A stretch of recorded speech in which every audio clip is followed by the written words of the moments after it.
السلام عليكم ورحمة الله وبركاته. اللهم صل وسلم وبارك على سيدنا محمد وعلى آله وأصحابه أجمعين.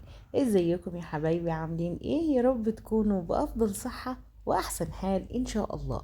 النهاردة معانا خبز الزبادي السهل البسيط والسريع كمان. تعالوا نشوف المقادير. أنا حطيت هنا 3 كوبايات من الزبادي، عليهم بيضة، وحطيت كمان 3 معالق كبار من السكر.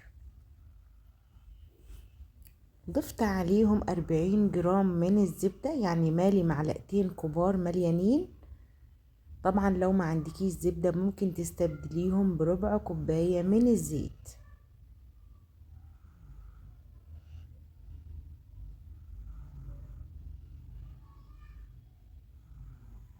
طبعا حبايبي لازم الزبدة تكون بدرجة حرارة الغرفة، ما تكونش مجمدة وطالعة من التلاجة. هحط كمان كيس خميرة فورية، هشيل منه حوالي نص معلقة صغيرة وهضيف باقي الكيس، يعني حوالي 8 جرام من الخميرة الفورية. دوبي الخليط بتاعك كويس قوي، وهتكوني طبعا مجهزة نص كيلو دقيق اللي هو 500 جرام. طبعا انا هنا مستخدمة دقيق اللي هو متعدد الاستخدامات.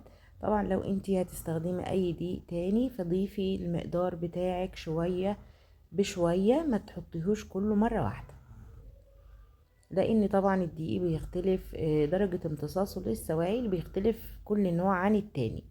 فخلينا نكون بالتدريج احسن عشان نوصل للقوام اللي احنا عايزينه. كده انا ضفت برضو شوية كمان.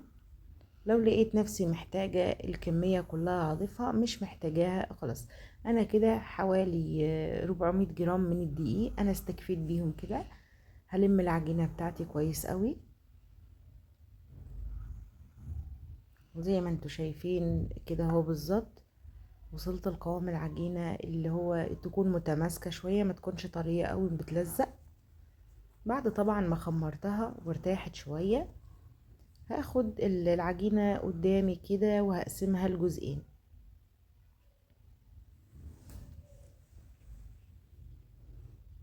هاخد طبعا اول جزء كده احتفظ بيه جنبي، وهشتغل في الجزء التاني. طبعا حبايبي ما تنسونيش في الاشتراك في القناة واللايكات والتعليقات اللي بتسعدني كتير.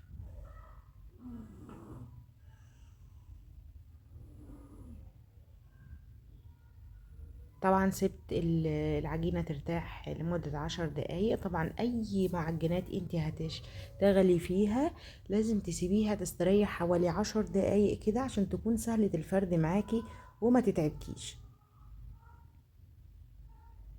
هفضل افرد فيها كده لغاية ما اوصل للسمك اللي انا عايزاه. انا عايزة السمك بتاعي يكون ما يزيدش عن 2 سنتي، ما تكونش يعني رفيعة قوي او سميكة قوي.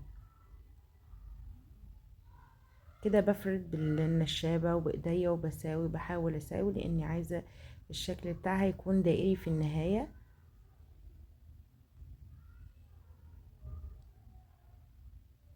بعد ما ظبطت كده هقسم الجزء اللي معايا ده لأربع أجزاء متساوية، وكل جزء هقسمه برضو على 2، يعني هقسمها في النهاية ل8 أجزاء متساوية.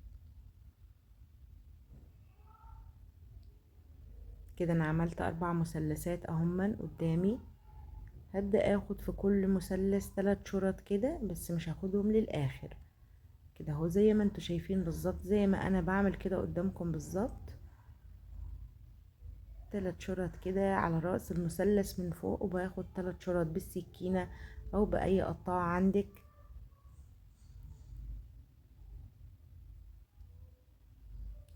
حبايبي طبعا فضلا وليس امرا، اللي ما اشتركش في القناة لغاية دلوقتي يشترك ويفعل زر الجرس.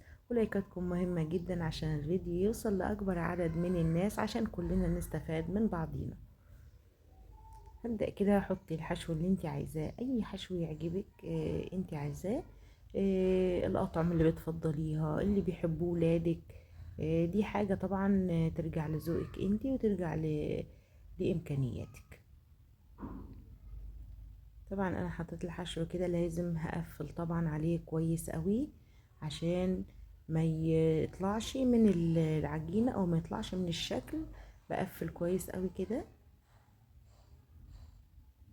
وببدأ الف الجزء اللي متبقي عندي زي الكرواسون بالظبط او لفة الكرواسون بالظبط. ادي الشكل اللي انا عايزة اوصل له في الاخر اهو. هبدأ اخد على هيئة دايرة كده، وهاخد الطرفين وهلزقهم في بعض كده. هاخد الطرفين والزقهم في بعض واقفل كويس قوي.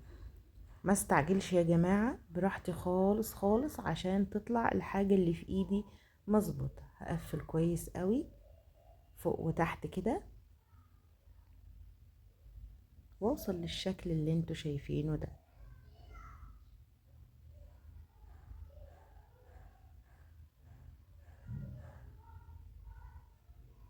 كمان هاخد قطعة كمان زي ما انتوا شايفين برضو. هقفل كويس قوي وبراحتي، هشتغل على مهلي خالص عشان اطلع الحاجة اللي في ايدي مظبوطة. شايفين كده زي ما انتوا شايفين بالشكل الجميل ده. هقفل برضو، هاخد الطرفين وهقفلهم على بعض، وهقفل كويس قوي عشان لما تخمر ما تفتحش مني، وشكلها لو فتحت منك بعد الخمر مش هتعرفي تقفليها تاني. فهقفلها كويس دلوقتي كده من الناحيتين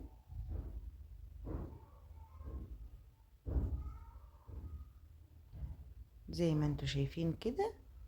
واخدها برضو على الصينية على طول، او على الصاجة اللي انتي هتخبزي عليها.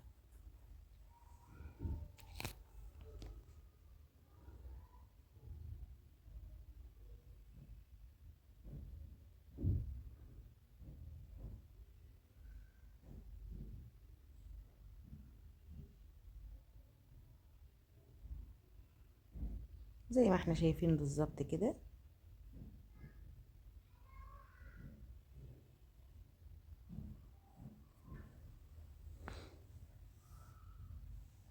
كده لغاية ما خلصت الكمية اللي معايا كلها. كده شكلها بعد ما خلصت خلاص. ادي الشكل النهائي بتاعها.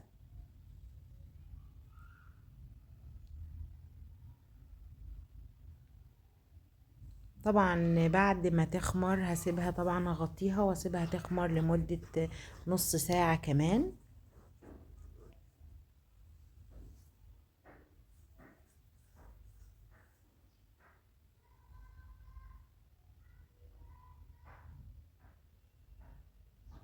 كده بعد ما خمرت معايا هبدأ اجيب صفار، طبعا بيض ولبن. اللي ما بيحبش يدهن بصفار البيض ممكن ادهنها لبن بس. هلمع وشها تلميع خفيف كده من فوق، وهدخلها على درجة حرارة 180 درجة. هي مش هتاخد معاكي في الفرن اكتر من تلت ساعة او نص ساعة بالكتير. كده بعد ما طلعت معايا من على الفرن ادي الشكل النهائي بتاعها. شكلها جميل جدا وريحتها كانت جميلة برضو زي ما انتوا شايفين كده بالظبط. دي في اللانش بوكس لولادك، للفطار، للعشاء الخفيف. دي هتنفع معاكي في اي وقت وانتي نازلة الشغل مثلا. هتاخدي لك وحدتين كده مع كوباية شاي او كوباية نسكافيه، هتبقى خفيفة في اكلها وجميلة جدا.